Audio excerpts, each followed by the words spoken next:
Vocês viram a felicidade dela? Eu não sei se a bênção é nossa de escutar ou se dela de cantar, né? Muito obrigada, viu? Obrigada, Regininha, por ter aceito o nosso convite, tá? Irmãos, a Igreja Metodista, então, faz 90 anos. E faz 90 anos agora em setembro, né? E eu gostaria de lembrá-los que setembro é o mês da primavera. Então, num gesto nosso de presentearmos a igreja, eu trago a nossa lembrança essa época em nossas vidas, a época da primavera. É na primavera que as flores desabrocham, florescem. Nós podemos falar que o florescer de uma flor é como a imagem refletida de Deus para as pessoas sentirem o bom perfume e a beleza de Deus. Uma beleza, irmãos, e um perfume que não acaba, vocês concordam? Né? A beleza e o perfume de Deus nunca acaba. E o exemplo disso, o exemplo de vida e de vida abundante para nós.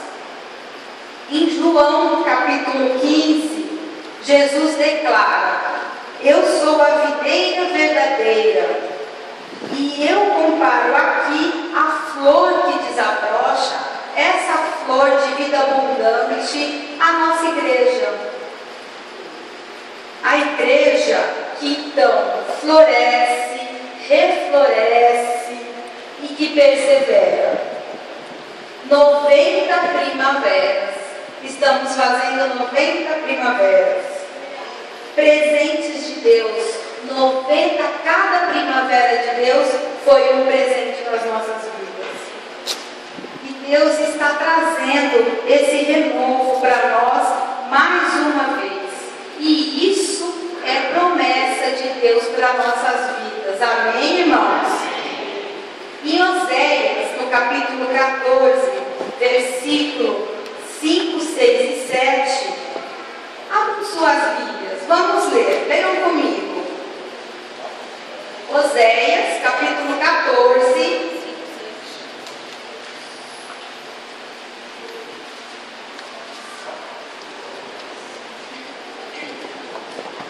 capítulo 14, versículos 5, 6 e 7.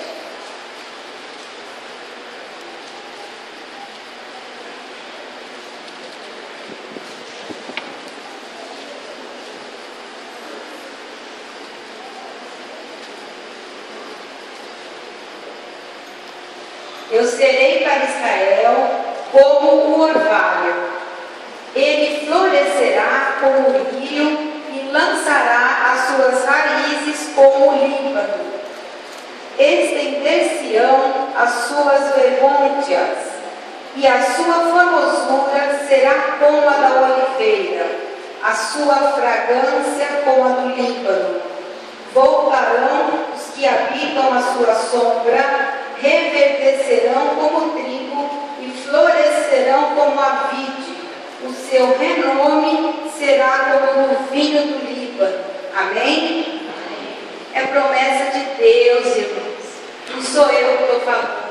É promessa de Deus. Diante dessa promessa é que eu saúdo aqui as nossas queridas irmãzinhas que muito já floresceram conosco. E hoje nós estamos aqui por causa delas. Todos nós estamos aqui por causa dessas irmãs que já refloresceram tanto. Nesse último mês, Deus tocou os nossos corações para nós irmos até elas, para revê-las, para conhecê-las, honrá-las. E nós trouxemos um pouco dessa experiência para vocês. Vamos passar, Mateus?